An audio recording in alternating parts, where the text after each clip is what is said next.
From Impact Alpha, it's a special edition of This Week in Impact, where we bring you some of the most interesting impact investing stories of the week. It's Friday, June 6th. I'm Brian Walsh, and this week we're going to turn our focus to Impact Alpha itself with two of its leaders, David Bank and Dennis Price. We'll discuss how Impact Alpha is adding must-have investment data and tools to our must-read editorial products, plus how David and Dennis are assembling the team and infrastructure to deliver more value to subscribers. And finally, we'll discuss the state of the impact investing market and its future. That's all coming up on This Week in Impact. Hi, David. Good to be with you as always. Great to see you, Brian. And hi, Dennis. Welcome back to the podcast. Hi, Brian. I appreciate the opportunity to crash the weekly pod. All right. Well, great to have you. First up, let's talk about an announcement we made earlier this week. We shared with Impact Alpha subscribers that there's an evolution underway at the company. David, what's up?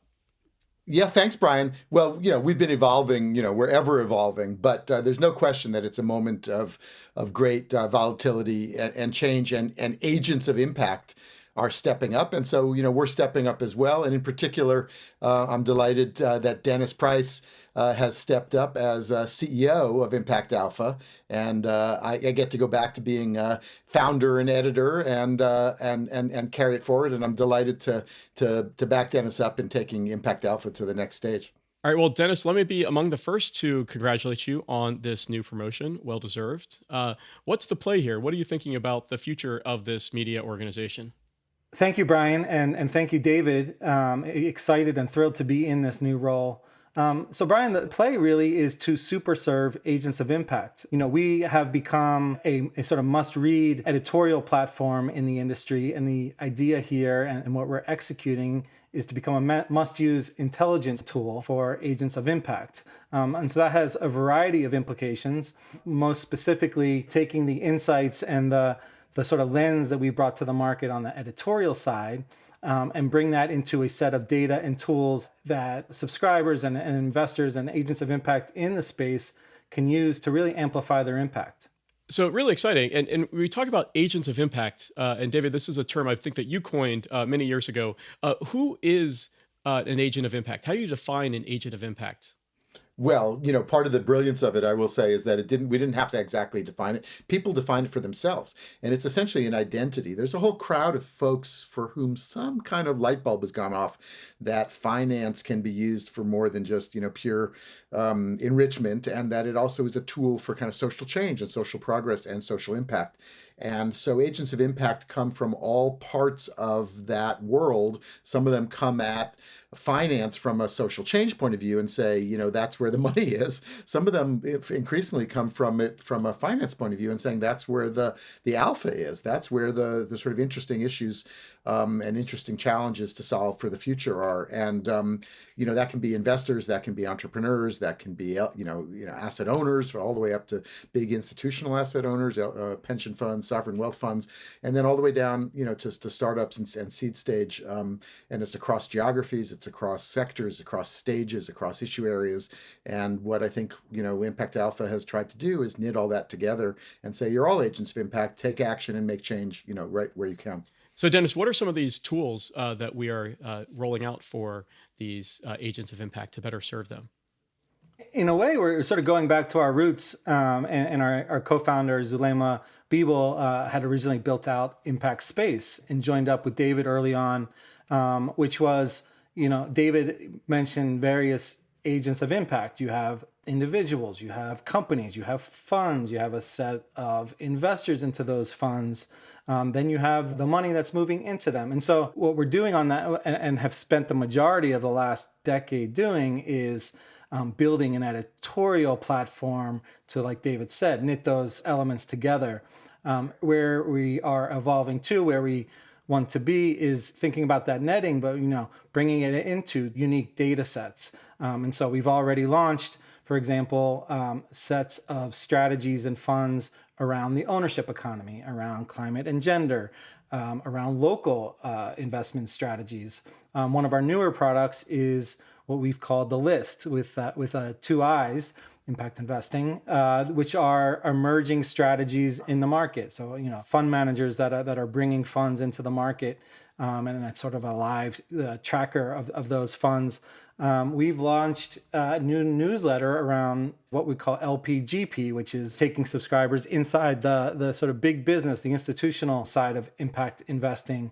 And we have, in the roadmap, sets of LP profiles that gives users insights into what LPs are actually investing in versus what perhaps they say they are. Same with GPs and who they're raising money from. And so we think thinking of our editorial as the tip of the spear, and can we both extract from that editorial these insights and these data points, but add to them and turn them back out to subscribers in a way that brings transparency and eases connection making and that sort of thing. Now, Dennis, you've been a part of Impact Alpha from nearly the start. Is that right, David? Yeah, well, we made Dennis an honorary co-founder, even though he wasn't quite at the beginning. All right. So, Dennis, back to you. What drew you to Impact Alpha in the first place? How did you get convinced that this was the right way to channel your talents and have an impact? Yeah, Brian, I had, early on in my career was very impact driven, very development driven, had done a stint in the Peace Corps, came back to the US, raised money for a national nonprofit in the US, Big Brothers Big Sisters, went on to graduate school in New York where impact investing was just exploding at the time. This was like 2013, 2014. I did a brief fellowship with the GIN.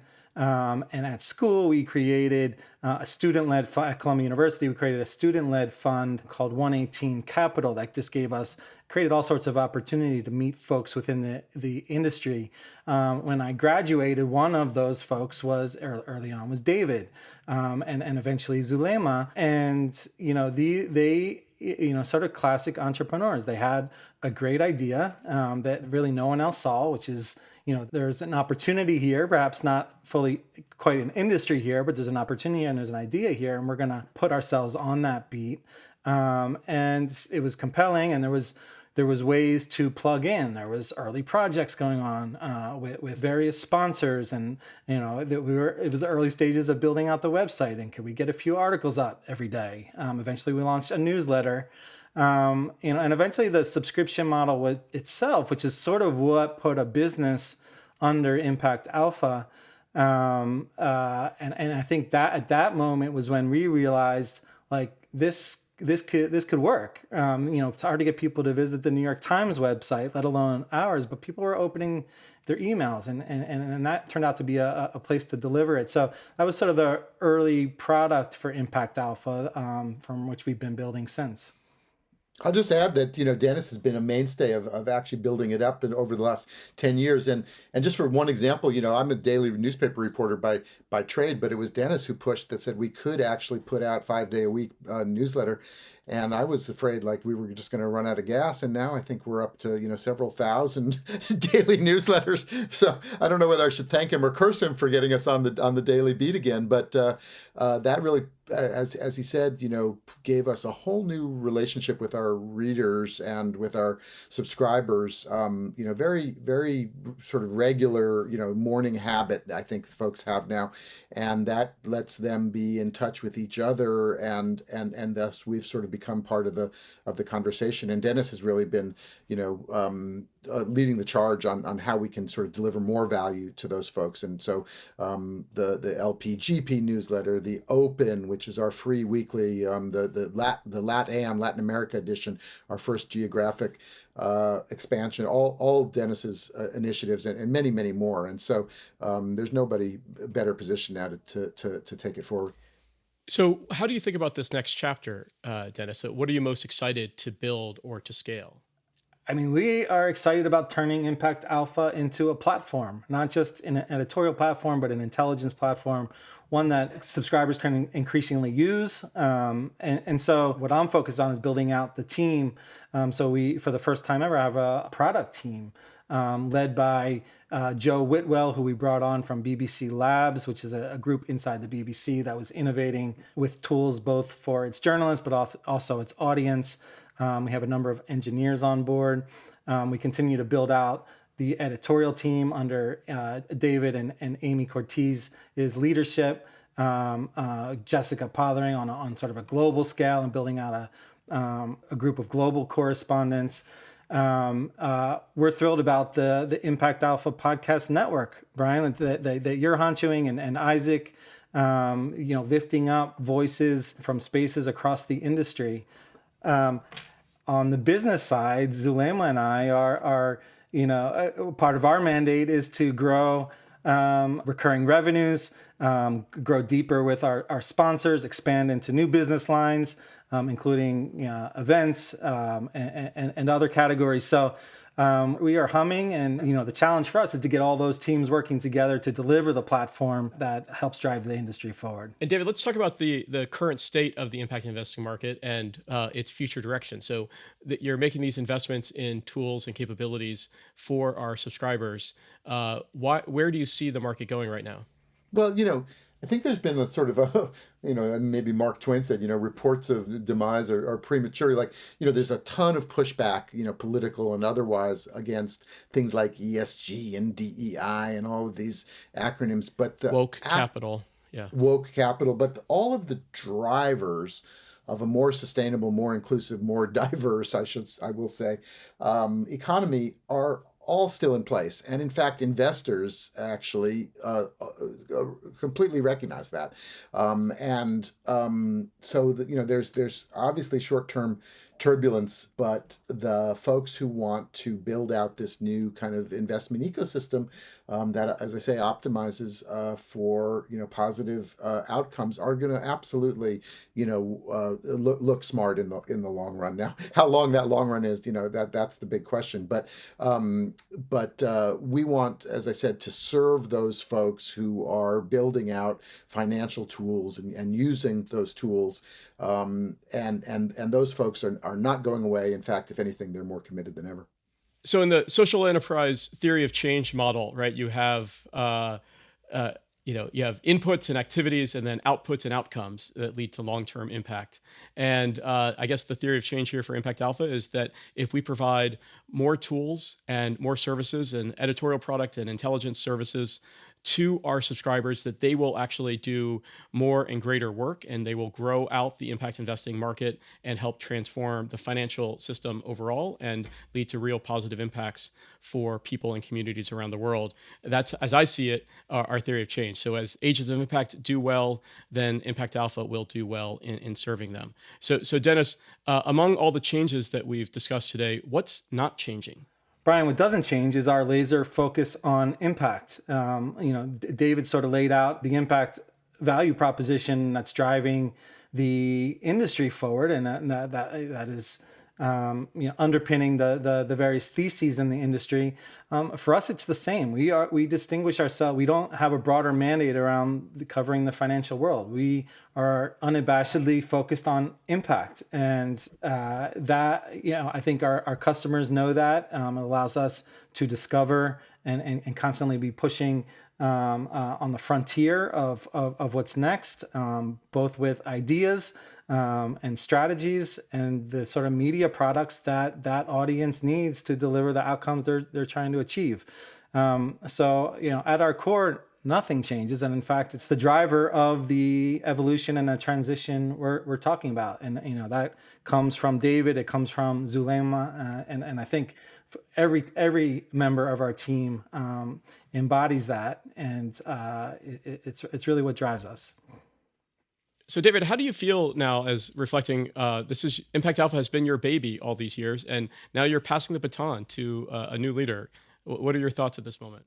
I'm absolutely delighted. I think maybe the only person in the world I'd want to work for is Dennis Price, and it's a great privilege and really a gift to have an editorial platform. I mean, this is kind of my dream since I've been a kid. I always had sort of a newspaper of my own, and I get to go back and be the journalist that I've been trained and worked at for so many years, and frankly, that's kind of a bit more of a troublemaker role than always a CEO role. So I feel like a kid in a candy store. Now I will say, it's a serious business, and particularly in these times, it's quite a serious business. And so I take that seriously, and we take seriously our responsibility to the folks who've put their trust in us to to call it like we see it, to report, straight, accurately, honestly, fairly, and hopefully fearlessly in this moment when that's, I think, what's needed. And so there's continuity and there's growth, and